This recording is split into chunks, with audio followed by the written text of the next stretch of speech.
Hello everyone, welcome to my channel.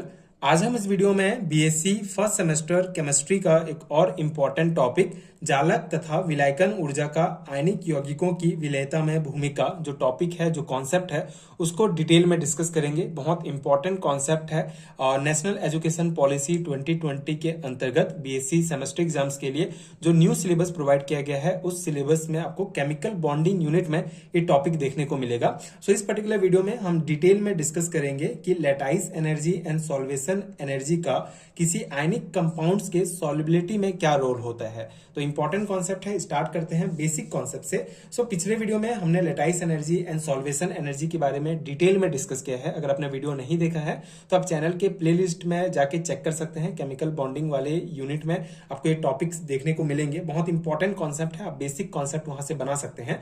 यहाँ पे हम एक बार सिंपल देखते हैं कि जालक ऊर्जा क्या होता है। पहले हम डिस्कस करेंगे कि जो हमारा लैटाइस एनर्जी है, जालक ऊर्जा है, वो किस प्रकार से आयनिक कंपाउंड के सॉल्युबिलिटी को इफेक्ट करता है, उसका रोल क्या है उसमें। आयनिक यौगिक की जालक ऊर्जा मुख्यतः ऋण आयन के आकार पर निर्भर करती है।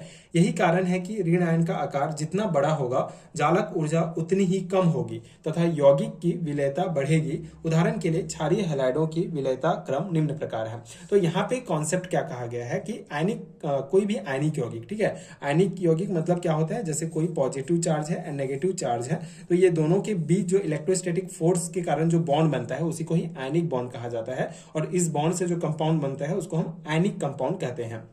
तो इसमें जो जालक ऊर्जा होता है, बेसिकली जालक ऊर्जा का कॉन्सेप्ट क्या है कि जालक ऊर्जा जो है हमारा वह ऊर्जा होती है जो कि किसी आयनिक सॉलिड के एक मोल को गैसीय आयनों में तोड़ने के लिए आवश्यक होती है। ठीक है, जालक ऊर्जा क्या है, बेसिकली कोई हमारा NaCl है, ठीक है, ये सॉलिड फॉर्म में है। इसको जब गैसियस फॉर्म में इसके दो आयनों में इसको तोड़ने के लिए जो ऊर्जा की आवश्यकता होती है, जैसे Na+NCl- आयंस में इसको तोड़ने के लिए, इसके गैसियस फॉर्म में इसको तोड़ने के लिए जो ऊर्जा की आवश्यकता होती है, उसी को ही हम जालक ऊर्जा कहते हैं। ठीक है, अब ये जालक ऊर्जा कॉन्सेप्ट हो गया। अब ये जालक ऊर्जा कैसे किसी भी आयनिक कंपाउंड के विलेयता को प्रभावित करती है। आयनिक कंपाउंड मतलब जिसमें पॉजिटिव एंड नेगेटिव चार्ज दोनों होते हैं। तो उसी कॉन्सेप्ट को यहाँ पे बताया गया है कि आयनिक यौगिकों की जालक ऊर्जा जो होती है वो मुख्यतः ऋण आयन के आकार पर निर्भर करती है। ये जो हमारा ऋण आयन है किसी आयनिक कंपाउंड में, उसके आकार पर निर्भर करती है। यदि ऋण आयन का आकार बड़ा होगा, ठीक है, यदि ये ऋण आयन का आकार बड़ा होगा तो जो हमारा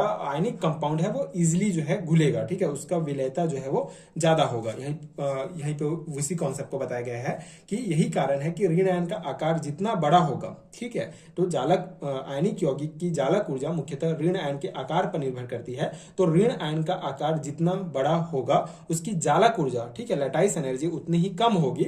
और मतलब Na+NCl- आयन में तोड़ने के लिए जो है जालक ऊर्जा जो है वो कम होगी, जिसके कारण इसका विलेयता जो है वो बढ़ेगा, सॉल्युबिलिटी बढ़ेगा। अब यहाँ पे हम एग्जांपल जैसे कि क्षारीय हैलाइड्स, ठीक है, जो हमारे एल्कली हैलाइड्स होते हैं उसके एग्जांपल्स में हम समझेंगे। Alkali halide basically alkali metals और हैलोजेंस के बीच आयनिक बॉन्ड से बनते हैं। जैसे यहाँ पे आप देख सकते हैं लिथियम फ्लोराइड है हमारा, lithium chloride, lithium bromide, lithium iodide. ठीक है, अब यहाँ पे देखिए लिथियम फ्लोराइड का जो हमारा विलेयता है, जो सॉल्युबिलिटी है, वो सबसे कम है। ठीक है, उसके बाद लिथियम सबसे कम जो है लिथियम फ्लोराइड का है, सबसे कम जो है ये घुलेगा। इसका कारण ये है कि इसका जो ऋण आयन का आकार है हमारा, इसका ऋण आयन का आकार जो है वो छोटा है, जिसके कारण इसका लैटाइस एनर्जी ज्यादा है, जिसके कारण ये जो है कम सॉल्युबिलिटी शो करता है। उसी प्रकार यहाँ पे बढ़ते क्रम में आप देख सकते हैं लिथियम क्लोराइड का जो है सॉल्युबिलिटी इसकी तुलना में ज्यादा है, लिथियम ब्रोमाइड का इससे ज्यादा है, फिर लिथियम आयोडाइड का इससे ज्यादा है।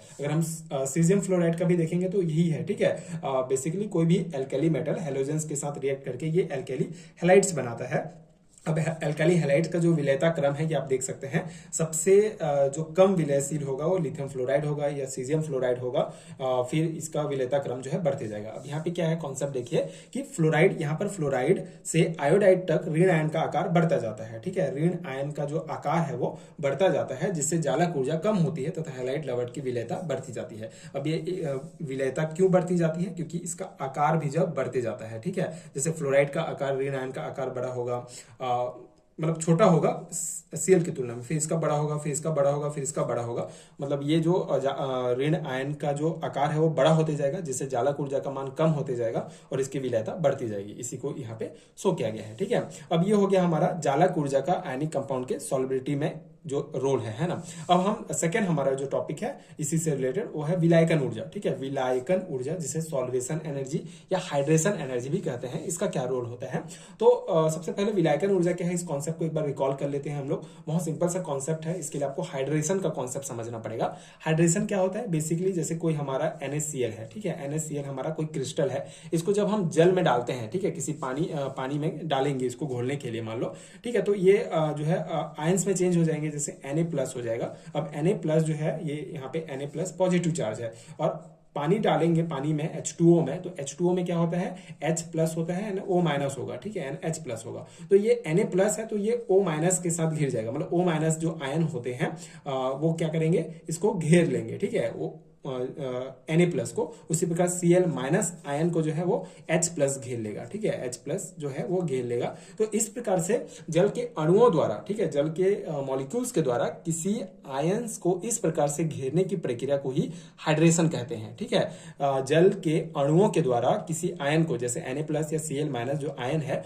उसको घेरने की जो प्रक्रिया होती है उस प्रक्रिया को हाइड्रेशन कहते हैं, और इस प्रक्रिया में कुछ ऊर्जा भी निकलती है, ठीक है, जिस ऊर्जा को सॉल्वेशन एनर्जी कहा जाता है। अब इसी सॉल्वेशन एनर्जी का ये NaCl जो हमारा कोई आयनिक कंपाउंड है उसके सॉल्युबिलिटी में क्या इफेक्ट डालता है। सो आयनिक यौगिकों की विलायकन ऊर्जा मुख्यतः धन आयन के आकार पर निर्भर करती है। धन आयन का आकार जितना कम होगा यौगिक की विलायकन ऊर्जा उतनी ही अधिक होगी तथा विलेयता बढ़ेगी। ठीक है, लेटाइस एनर्जी हमारा ऋण आयन के आकार पर निर्भर करता था, लेकिन जो सॉल्वेशन एनर्जी है वो धन आयन के आकार पर निर्भर करती है। ठीक है, जैसे ये हमारा कोई आयनिक कंपाउंड है तो इसके धन आयन पर जो है ये विलायकन ऊर्जा जो है निर्भर करती है। मतलब धन आयन का आकार जितना कम होगा, इस धन आयन का आकार जितना कम होगा, ठीक है, यौगिकों की विलायकन ऊर्जा उतनी ही अधिक होगी। अगर धन आयन का आकार कम होगा तो वो विलायकन ऊर्जा अधिक होगी, और विलायकन ऊर्जा अधिक है इसका मतलब यह है कि ये विलेयता सॉल्युबिलिटी इसका बढ़ेगा। ठीक है, इसके लिए इसमें हम एग्जांपल के लिए जो है क्षारीय मृदा धातु, ठीक है, एल्कैलिन अर्थ मेटल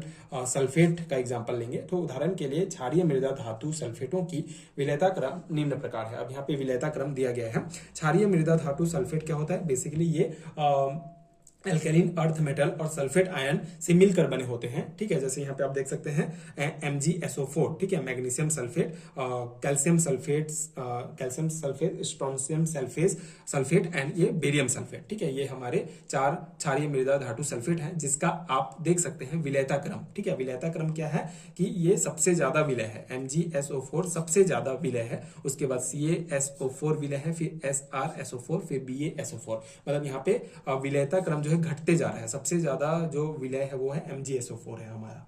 ठीक है, ये सबसे ज्यादा सबसे अत्यधिक विलय है।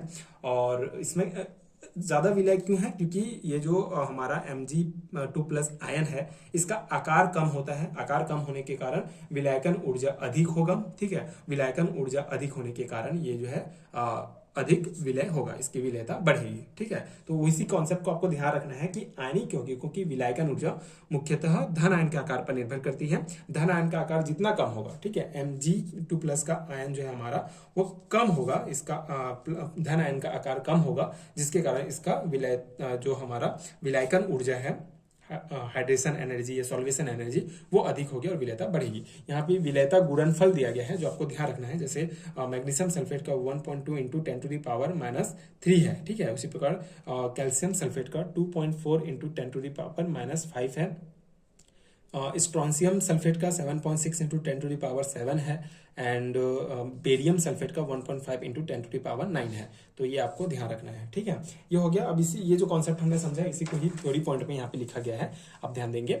यहाँ Mg2+ का आकार सबसे कम है, अतः MgSO4 की विलायकन ऊर्जा अधिक होने से इस यौगिक की विलेयता इस श्रेणी में सबसे अधिक होगी। इस धारणा के कुछ अपवाद भी हैं, ठीक है, कुछ एक्सेप्शंस भी हैं। जैसे कई बार धन आयन का आकार छोटा होने पर भी विलेयता कम होती है। उदाहरण के लिए क्षार धातु फ्लोराइडों में लिथियम फ्लोराइड की विलेयता सबसे कम होती है। ठीक है, जो हमने लेटाइस एनर्जी वाला में डिस्कस किया था, ये एक्सेप्शंस है। इसमें क्या कहा गया कि धन आयन का आकार कम है, ठीक है, उसके विलायकन ऊर्जा का मान ज्यादा है, फिर भी विलेयता कम होती है। इसका कारण क्या है, जैसे ये इसका जो है हमारा लिथियम फ्लोराइड का जो विलेयता है वो सबसे कम होता है यहाँ पे, ठीक है।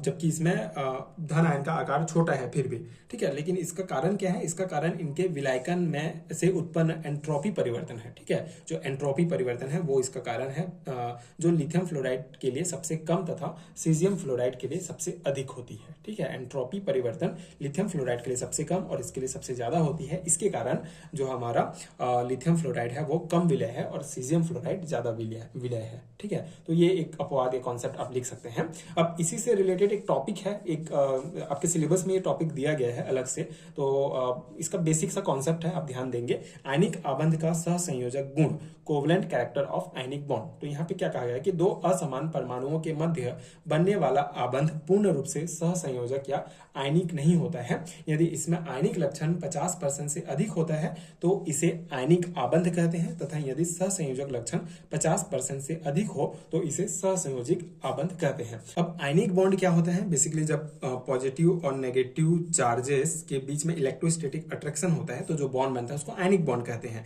उसी प्रकार हमारा सहसंयोजक बॉन्ड या कोवलेंट बॉन्ड क्या होता है? जब दो असमान परमाणुओं के बीच बेसिकली जब क्या होता है हमारा इलेक्ट्रॉन साझा होते हैं, ठीक है। ये अपना एक इलेक्ट्रॉन देगा और फिर जो बॉन्ड बनेगा उसको कोवलेंट बॉन्ड कहा जाता है।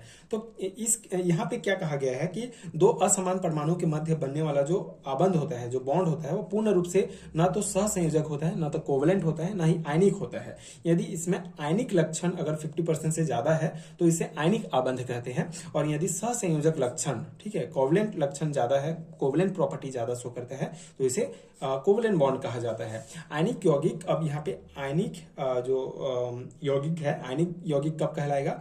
आयनिक यौगिक ध्रुवणता के कारण सहसंयोजक गुण दर्शाते हैं। कभी कभी जो आयनिक बॉन्ड होते हैं, आयनिक कंपाउंड होते हैं, उनमें ध्रुवणता, ठीक है, ध्रुवणता के कारण जो है वो कोवलेंट प्रॉपर्टी शो करता है। और सेम इसी प्रकार सहसंयोजक यौगिक विद्युत ऋणात्मकता के में अधिक अंतर होने के कारण आयनिक या ध्रुवीय गुण दर्शाते हैं, ठीक है। तो सेम वही है, जब कोवलेंट बॉन्ड कभी कभी इलेक्ट्रोनेगेटिविटी में अधिक अंतर होने के कारण ये आयनिक प्रॉपर्टी शो करता है। तो वो यहाँ पे कॉन्सेप्ट यही है कि जो हमारे आयनिक बॉन्ड होते हैं वो कभी कभी कोवलेंट कैरेक्टर शो करते हैं, और कोवलेंट बॉन्ड जो होते हैं वो कभी कभी आयनिक कैरेक्टर भी शो करते हैं। तो उसी को इस कॉन्सेप्ट में समझाया गया है, ठीक है। तो ये हो गया हमारा 2 टॉपिक कंप्लीट हो जाएगा। केमिकल बॉन्डिंग का आपके सिलेबस में दिया गया है, आप देख सकते हैं। ये पर्टिकुलर सिलेबस छत्तीसगढ़ के सभी यूनिवर्सिटीज में लागू होंगे। आप अगर दूसरे स्टेट के स्टूडेंट हैं तो आप अपने सिलेबस से मैच कर सकते हैं। अगर आपके सिलेबस में भी ये टॉपिक्स दिए गए हैं तो डेफिनेटली आपके एग्जाम प्रिपरेशन के लिए हेल्पफुल होगा। आई होप कि कॉन्सेप्ट आपको समझ में आ गया होगा एंड ये नोट्स आपके एग्जाम प्रिपरेशन के लिए हेल्पफुल रहा होगा। इसी प्रकार अगर आपको हैंडरिटन नोट्स चाहिए पीडीएफ फॉर्म में तो नीचे डिस्क्रिप्शन बॉक्स में आपको लिंक मिल जाएगा, आप चेक कर सकते हैं। वहां से आप हैंडरिटन नोट्स डाउनलोड कर सकते हैं एंड वहां से आप डायरेक्टली अपने सेमेस्टर एग्जाम की प्रिपरेशन कर सकते हैं। एंड अगर वीडियो हेल्पफुल है तो आगे के वीडियोज देखने के लिए चैनल के साथ जुड़े रहिए। Thank you so much for watching.